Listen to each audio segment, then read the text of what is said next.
welcome to the Outpost. I am Adam Alexander. And my name is Mike Hurt. Hey there. And this is another edition of Outpost. This is really a cool show that we have here. The Outpost, where we are with DAV Chapter 17, Rage, Fuller, Winnebago County. And, our mission is all about the veterans. And what we like to be able to do is to be able to share a little bit about the veterans community. And we have a real great opportunity to, I always like to say, every veteran has a slice of U.S. history. And we have a lot of history here. 3 slices today. Yeah.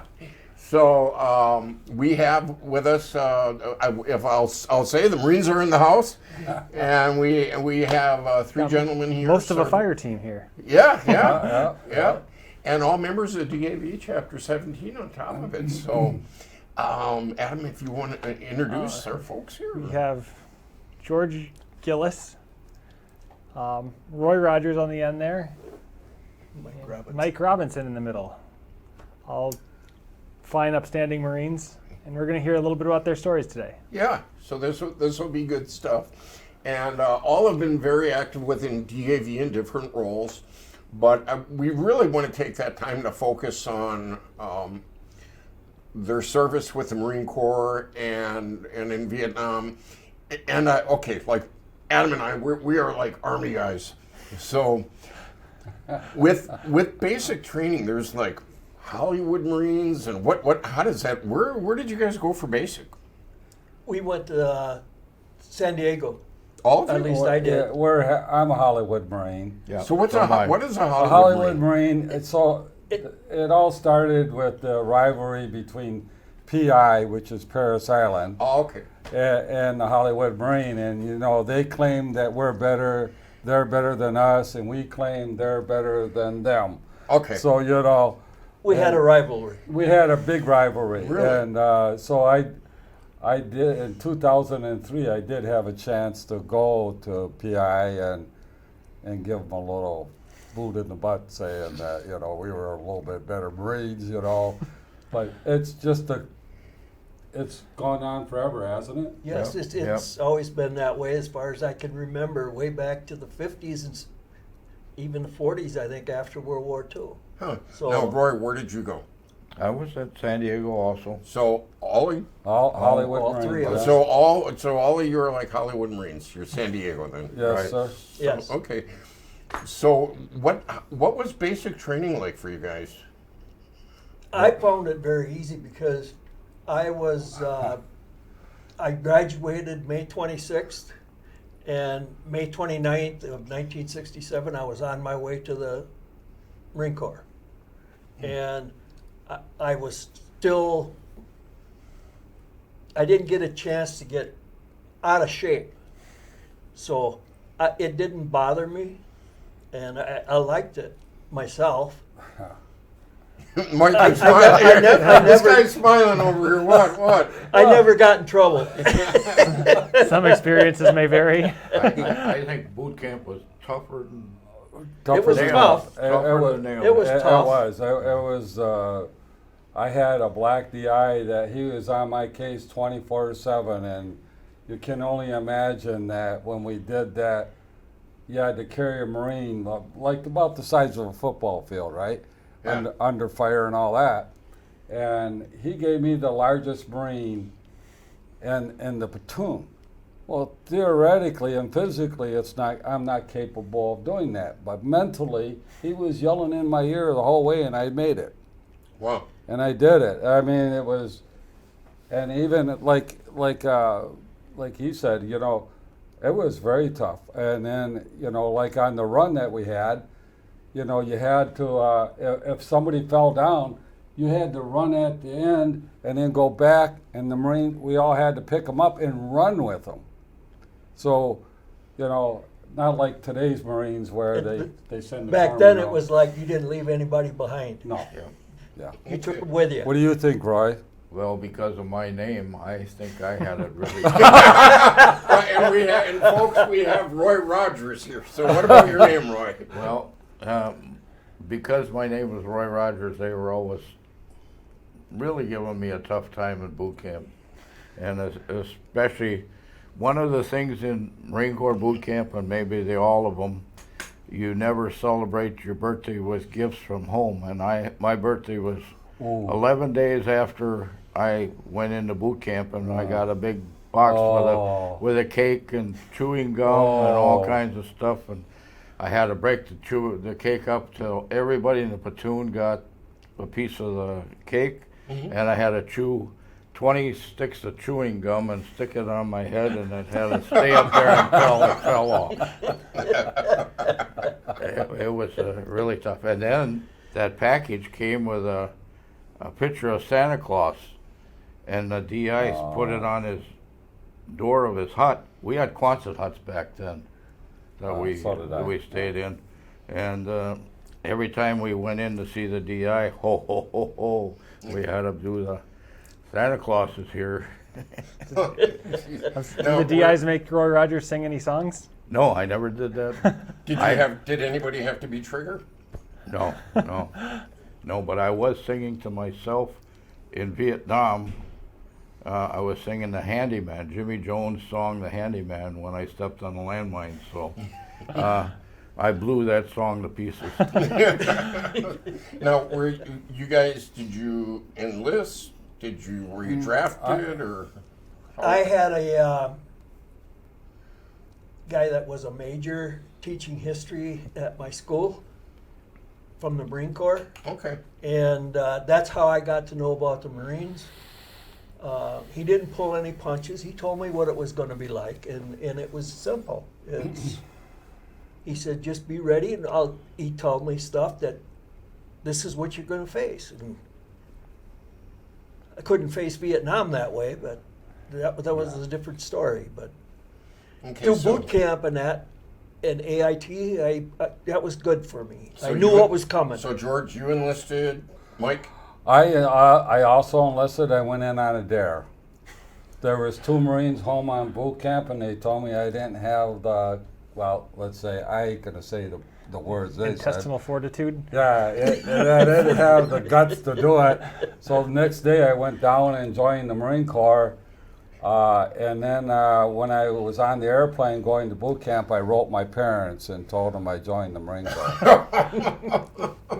And so then when I got off the airplane in L.A., because we transferred from L.A. to go to San Diego, I gave the letter to a custodian because I didn't have any money. I was broke. So I says, could you get this to my parents? And he did. He did get the letter to my parents. So, yeah. I'm going, you must have gotten an earful when you got home. Oh, yeah. Oh, yes, I did get that. Well, now, Roy, what was it for you? Did you enlist or draft? I was only 17, and I had to get my parents' permission, and they had to sign for me to go in. 11 days later, like I said, I turned 18, but I enlisted, and I enlisted before we even knew what Vietnam was. So that was in 1963 that I went in, and there was no war that I knew of at that time. I just wanted to be a Marine. So, well, one of the things, just to ask real quick, is an acronym we all use is MOS, which is Military Occupational Specialty, which is basically what's your job title. So, what was your MOS, George? 81 mortars. Roy? I was 0311. I was a rifleman. Rifleman? Squad leader. Well, I had more than one. I was 0311, a rifleman, but I was also a platoon radio man, and then also I was also a military police. So I had 3 MOSs, so I was in all 3 of them. Couldn't hold down a job. No. But when I went to Vietnam, before I went to Vietnam, I was in the military police. But I did not go to Vietnam as a military police. I went back into the infantry. So I did not, I couldn't see rest people for being over there, and they didn't want to be there anyway, So what years, Roy, what years were you in Vietnam again? I was 65, 66. 65, 66. 67, 68. 67. 67, 68. Oh, okay, okay. I was there for Tet. I was there for that. Okay, one of the things got to mention is, we kind of have an understanding of TET. You have a better of an understanding of TET, but we always got to take a look at our viewers may not know what TET was. What was TET? Tet was when the North Vietnamese and the regular Vietnamese that were fighting against us all made a big push on the same day all over the whole country. Right. And for me, it was they came across the DMZ, and that's up in that area where I was, demilitarized zone. So we had the regular NVA from North Vietnam. So, Mike? Well, the Tet offense, the Tet actually was their holiday. That whole Tet offense was their holiday. Their version of Christmas. Yeah, Christmas and New Year's, ever how you want to put it, isn't that right? Yeah, and that's So when then- they made their move. That's when they made their move. But how they ever did this simultaneously throughout that whole country is unbelievable. And, of course, I was in the thick of things, and then we also were up in Way, when Way got hit. I mean, the Alpha Company was up there. We went on a reactionary to them, and, so we were right in the thick of things. There was a lot of things happening at one time. Wow, okay. I guess, a couple of things, kind of hit me, and just that, you were at different times, and you kind of went through there.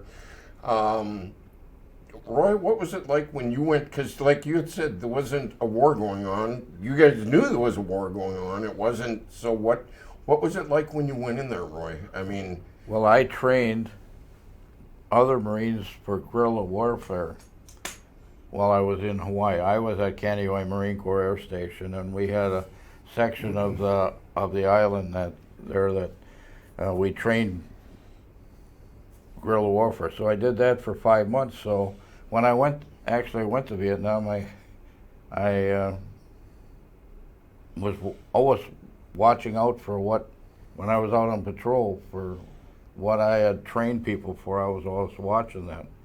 Turns out I stepped on a landmine, and it didn't matter, because as much as you train, you can't see some things that are going to happen before they happen. So it was a lot of training, and it was a long time training. Like these fellows, they probably went in boot camp. As soon as they got out of boot camp, they went right to Vietnam. I didn't have How to do long it. was your boot camp, Roy? Mine was How many 12 weeks? 12 weeks. 12 weeks? Yeah. When I went through, it was only 8. Yeah. They hurried us through. They pushed us hard to get us ready. But they needed to get boots on the ground fast. Yes. Wow. Did you also have infantry training afterwards at Camp Pendleton? AIT, yeah. Yeah. Okay. That was 2 weeks. That was, let's see, it was 4 weeks for us. So everything was long time when I was in, but they shortened it up when the war started. Wow.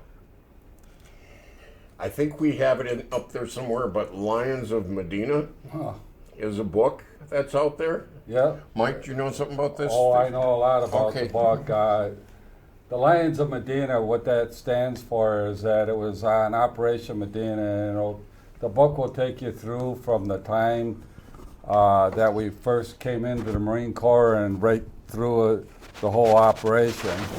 We went in, Operation Medina, there was 184 men with attachments in Charlie Company. We were the lead, and our whole battalion went on this operation, so it wasn't like a small operation. We had to use Army helicopters, the Hueys, to transport us because we didn't have enough Marine helicopters. And so on Operation Medina, we had, like I was saying, 184 men, and I want to say 22 or 25 came out of that operation alive. you know, and everybody else got wounded or bad enough or killed. So the initial ambush, we were chopping our way through the jungle, and our initial ambush was when we went up this trail, and we got up this trail about 20 minutes after we got up this trail, 20 minutes later. They basically opened up on us, and the next thing you know, we were in a full-fledged battle, and then that's when Lieutenant Nelson, my platoon commander, I was his radio man, he got injured pretty bad, so it ended up that the first initial ambush lasted probably, I want to say 45 minutes to an hour. And then after that, they backed off, and we had to blow trees down to make an LZ, because they kept asking me, hey, can we go over here? I says, look, we're in a triple canopy jungle. No, we got to, blow trees down. So when the choppers came in, there were stumps, about 2 or 3 feet off the ground. Okay, so they never could land. We had to load the Marines on the chopper while it was hovering. Wow. So then what happened is, and then I'm going to give you the short version, is that after that last chopper is pulling out, well, they re-engaged with us, and this was at about dusk. And so that lasted until about 4 o'clock in the morning, or maybe even longer, who knows how long it was. But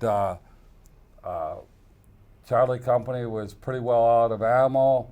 We were completely surrounded by the enemy, and the rest is history. And I'm one of them that made it back. Thank the Lord for that. But it was a pretty intense battle. I mean, I won't go into the graphics because I know George and him don't want to hear that either. No. And it's pretty graphic. So, Right. But if you're interested in the book, yeah, I'll send it to you. It's called The Lions of Medina by Doyle Glass. It's pretty intense book. So it took me a while before I could even read it because it brought back a lot, And if you take a look at the picture of things when you're in a book like I was, and I'm in that book quite a bit, everybody has, like, let's say George was there. He would had a different view of the way Medina went than I. Yep. Everybody, you know what I'm saying? It's kind of a thing, but yeah, that's what happened. And so a lot of heroes, like Lieutenant Nelson, he was my platoon commander, and I finally found him after, I don't know how many years it was. It was about 40 years later that I found him. He lives up in Petoskey, Michigan, and ever since then, we not only call each other all the time, but we stay in contact with each other. And So are you both Detroit Lions fans? yes, we are. Sorry about that. Sorry about that, yeah. Well, that's what happens when you live in Detroit, you know. Most of my life, I lived there, and, it just got ingrained in you, so. Yeah. Wow. And to say, too, is that all three of you are combat veterans. Yes, sir. And literally frontline troops. And I remember one time George and I were talking, and do you remember where you were exactly? It was the Steel Corridor, or the Steel. And I was watching a Vietnam on the History Channel, and all of a sudden, That was kind of along the DMZ. Yeah, and you were describing it, and it was like a week later. I was watching on the History Channel. All of a sudden, that area you were popped up, and it was like George Gilles, And so So you were near the demilitarized zone, and and again, we have to go on the assumption not everybody's going to know. So what was the DMZ exactly? There was a 3-mile SWAT between North Vietnam and South Vietnam that it was supposed to be a neutral zone. Right. And that's why they call it the demilitarized zone. Yeah. But that doesn't mean that we didn't go into it. They went into it. Yeah, absolutely. So, and when Tet started, they come across that DMZ in waves. So. Oh, yes, they did, yeah. Now we've got some great pictures of Roy Rogers here, and I'm wondering, Scott, if you're able to pop those up. Hey, and we have them right up there. Roy, can you? It looks like you're shaking the hand of a South Vietnamese soldier up there. Right. We were both on guard duty right below the hill where I was staying, and he wanted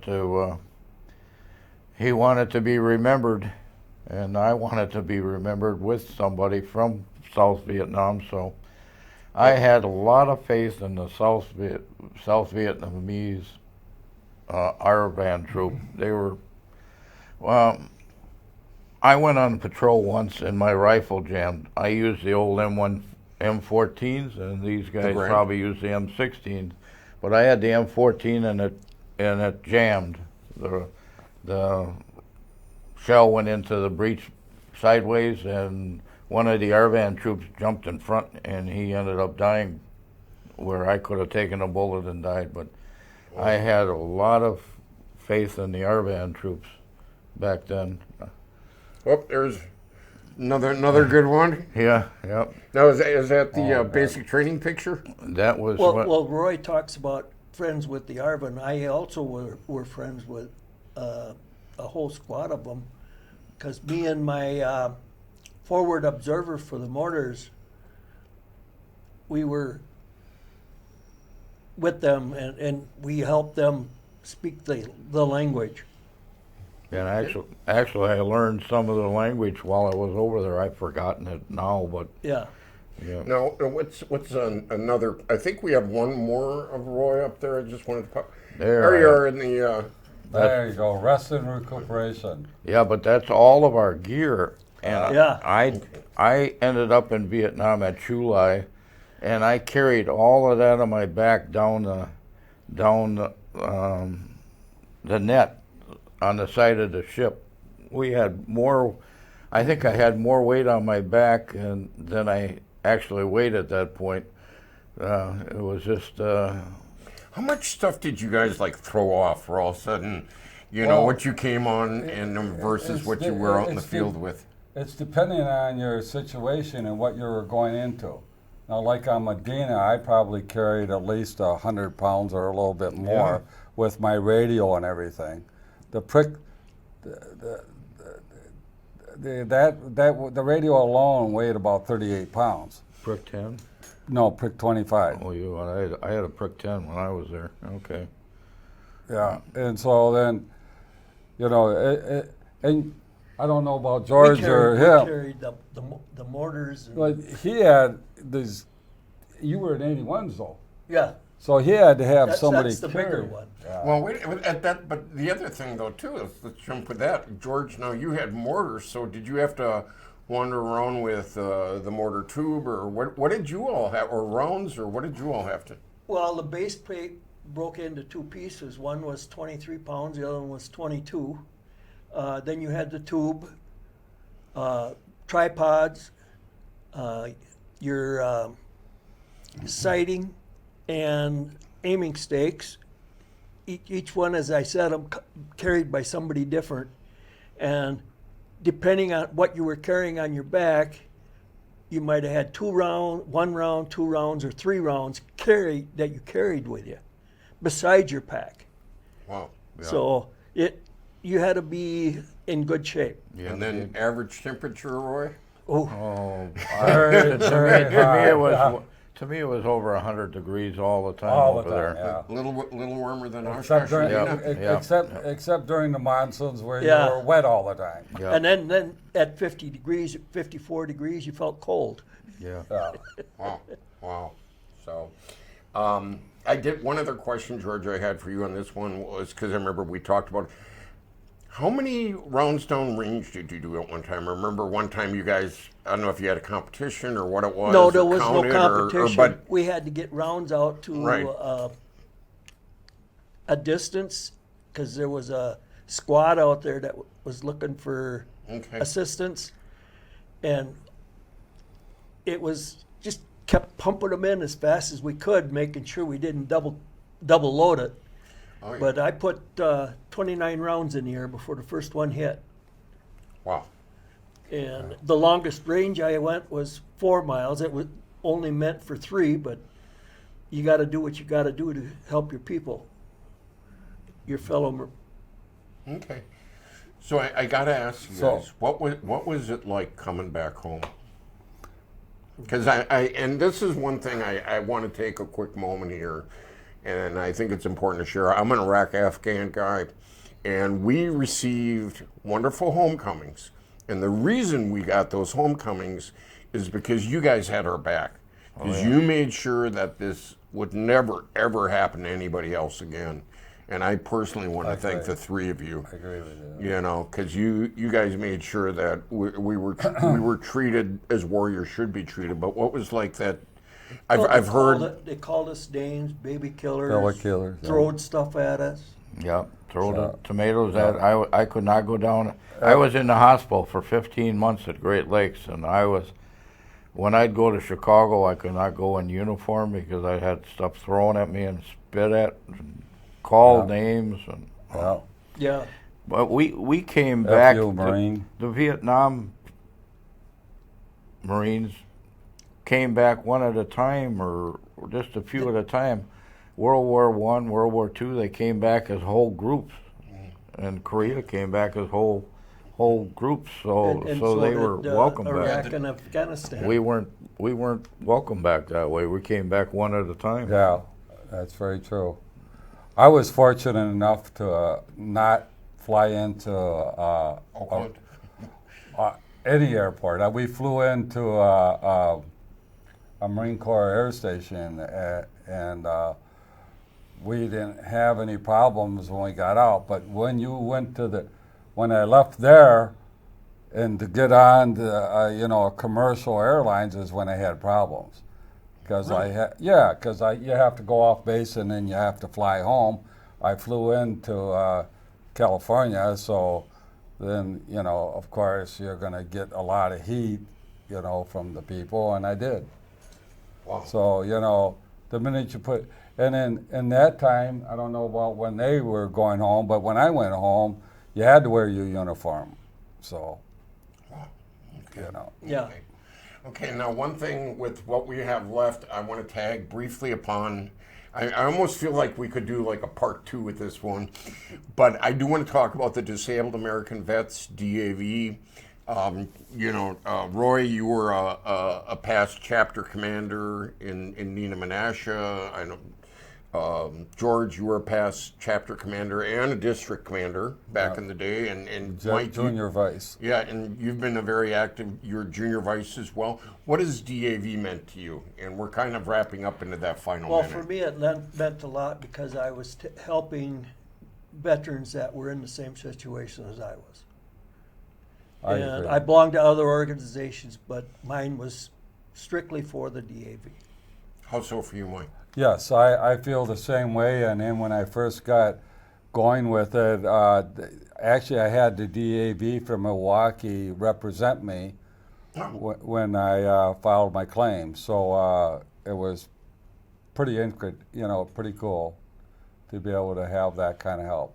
And that is good. And I was also the department chaplain for 3 years, so the DAV has welcomed me. I was the first disabled veteran from Vietnam that joined the DAV in the state of Wisconsin back in 1966. So at the state convention in Stevens Point that year, they actually told us that. Okay. Well, at this point, gentlemen, we I got have one thing I would like to throw in there, if I could, real quick. We're called Ray H. Fuller chapter. Ray H. Fuller is the person that got me into the Disabled American Veterans. Okay. Well, that wraps up this edition of the Outpost.